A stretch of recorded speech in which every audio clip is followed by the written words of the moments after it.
and she who led the army. The battle had always been hers and never his. He himself had never even seen his grandfather's throne, never understood the power his family had possessed before the Orlesians invaded.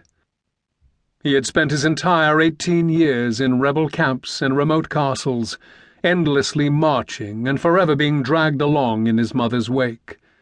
He couldn't even imagine what it might be like to not live that way.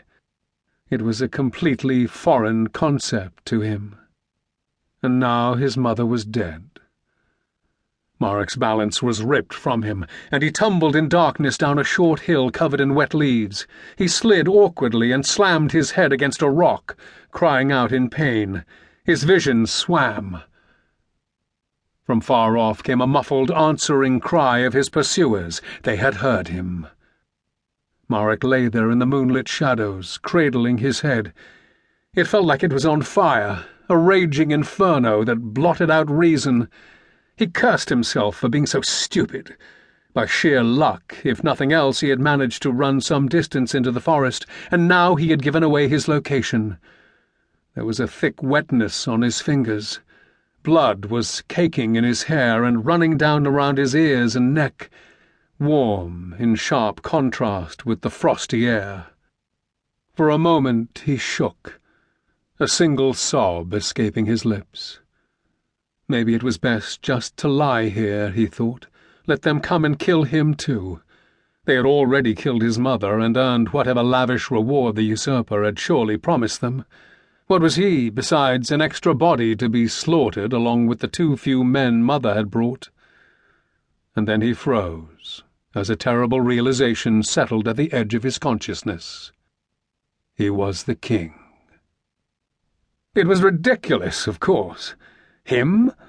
The one who elicited so many impatient sighs and worried looks? The one for whom Mother always had to make excuses? She had always assured him that once he got older he would grow into the same easy authority that she evinced. But that had never happened. It was no great offence either, as he had never taken seriously the idea that his mother might actually die. She was invulnerable and larger than life itself. Her death was a hypothetical thing, something that had no actual bearing on reality.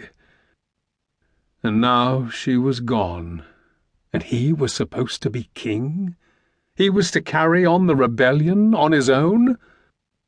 He could just imagine the usurper upon his throne in the capital, laughing uproariously when he received the news of Maric's succession. Better to die here, he thought. Better that they put a sword through his gut, just as they had done to his mother, than to become the laughingstock of Ferelden. Maybe they would find some distant relative to take up the banner of rebellion. And if not, then it was best to let the bloodline of King Calenhard the Great die here. Let it end with the rebel queen falling just short of her goal, rather than petering out under the leadership of her inept son. There was a certain amount of peace in that thought. Maric lay there on his back, the damp coldness of the leaves and mud almost comforting against his skin. The irregular shouts of the men drew nearer, but it was almost possible for Maric to blot them out. He tried to focus solely on the rustling of the leaves in the wind overhead. The tall trees stood all around him, like giant shadows peering down at the tiny figure who had tumbled at their feet. He could smell the pine, the tartness of nearby tree sap. These forest sentinels would be the only witnesses to his death.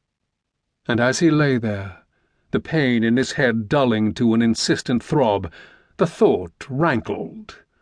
The men who had lured his mother here with promises of aid were nobles of Ferelden, the sort who had bent knee to the Orlesians so they could keep their lands. Rather than finally live up to their ancestral oaths, they had betrayed their rightful queen. If no one escaped to inform those who had remained with the rebel army about what had actually happened, they might never know the truth. They would guess. But what could they do without proof? The traitors might never pay for their crime. Maric sat up, his throbbing head protesting fiercely. Aching and shivering, he was wet and